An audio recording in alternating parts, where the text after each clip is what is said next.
mécanismes différents, mais globalement, ils ont découvert l'immunothérapie, c'est-à-dire un nouveau traitement du cancer. Ça change complètement notre façon d'imaginer le traitement du cancer. Jusqu'à maintenant, on avait la chirurgie pour enlever la tumeur, les rayons, la chimiothérapie, les hormones. À partir d'aujourd'hui, on a en plus l'immunothérapie. Alors, de quoi s'agit-il?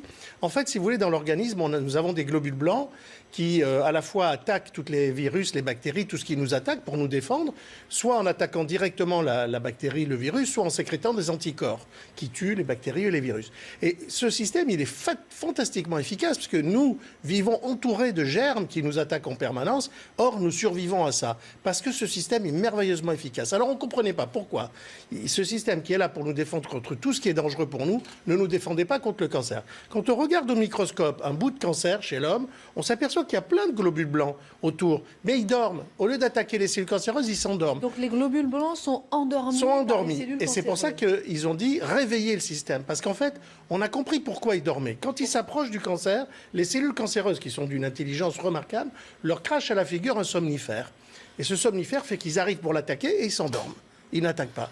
Eh bien, ces deux chercheurs ont trouvé deux façons de bloquer ce somnifère qui ont abouti à la fabrication de nouveaux médicaments extraordinairement efficace dans plein de cancers. Donc c'est vraiment une nouvelle façon de traiter le cancer. Au début, ça a commencé sur le mélanome, c'est-à-dire le grain de beauté. Ensuite, on a eu le cancer du rein, puis maintenant le cancer du poumon.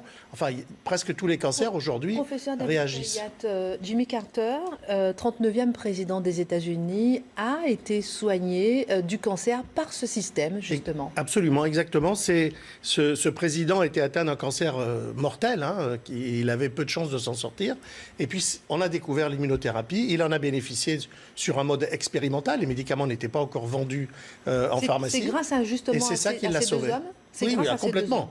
Ah non, mais ces deux hommes, ils ont inventé un truc dingue. Ils réveillent les cellules, les globules blancs, et les globules blancs montrent toute leur efficacité. Ils détruisent les cellules cancéreuses.